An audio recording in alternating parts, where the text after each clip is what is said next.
Wak, jadi kisah horor malam ini dikirim sama Wak kita yang bernama Vega dari Sumatera Utara. Halo Vega. Nah, latar belakang Vega ini cukup menarik, Wak. Meski pada saat ini dia tinggal di Sumatera, sebenarnya Vega ini berasalnya dari Sulawesi. Tapi pengalaman horor yang dialami ini berlokasi di Kalimantan kayak gitu ya. Jadi si Vega ini orang Sulawesi, waktu ngirim cerita ini dia udah tinggal di Sumatera Utara, tapi waktu kejadian horornya ada di Kalimantan kayak gitu. Jadi Wak, kisah ini bermula pada tahun 2014 ketika Vega baru saja lulus dari salah satu perguruan tinggi kesehatan yang ada di Sulawesi.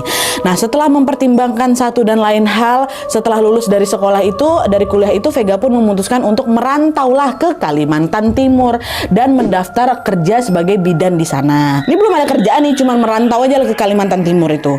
Nah, selang beberapa waktu kemudian, Vega pun mendapatkan panggilan kerja, Wak, di sebuah klinik yang ada di perkebunan sawit. Jadi semacam jadi petugas di klinik khusus untuk karyawan di perusahaan sawit lah gitu. Tapi waktu itu nggak ditempatkan di Kalimantan Timur, Wak, tempat dia merantau. Vega ditempatkan di Kalimantan Tengah ya. Lalu akhirnya pada tahun 2015 berangkatlah Vega ke Kalimantan Tengah dengan menggunakan bis dari Kalimantan Timur. Pada saat itu Vega hanya berbekal alamat yang diinfokan oleh HRD perusahaannya, Wak.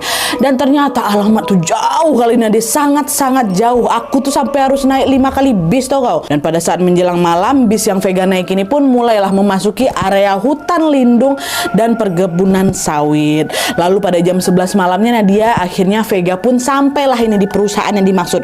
Perusahaan yang sudah menerima dia gitu kan. Sesampainya di klinik perusahaan itu dengan ditemani satpam yang sedang berjaga di malam itu juga, Vega pun diantarkan ke klinik dan bertemu dengan seorang bidan yang sudah lebih dulu kerja di sana. Namanya Bidan Salsa. Vega sama Bidan Salsa ini kurang lebih seumuran, Wak, dan Salsa inilah yang nantinya juga menjadi teman baiknya Vega selama kerja di sana ya.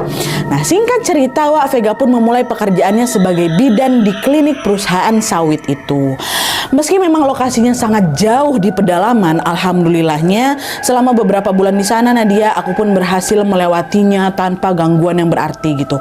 Bahkan ya, Wak, ya, tanpa diduga-duga justru di tempat itulah Vega ketemu sama jodohnya nih, yaitu seorang laki-laki baik bernama Ahmad. Nah, Ahmad ini adalah salah satu karyawan di perusahaan itu juga, Wak, perusahaan sawit itu. Dan setelah mereka saling mengenal pada bulan September tahun 2015, Vega dan Ahmad pun akhirnya menikah, Wak. Waktu itu mereka berdua menikah di Sulawesi, ya kan, siapa nih kan memang asli sana kan, di kampung halaman si Vega. Dan tidak lama kemudian mereka pun balik lagi lah ke Kalimantan Tengah itu untuk kembali bekerja di perusahaan sawit ini. Tapi setelah menikah, Wak, karena satu dan lain hal, memang nggak disebutin sama Vega ini alasannya apa. Yang jelas setelah menikah, Vega pun memutuskan untuk resign dari pekerjaannya sebagai bidan di perusahaan itu. Tapi suaminya masih kerja di situ, Wak, ya. Karena memang mereka sudah menikah, si Ahmad ini juga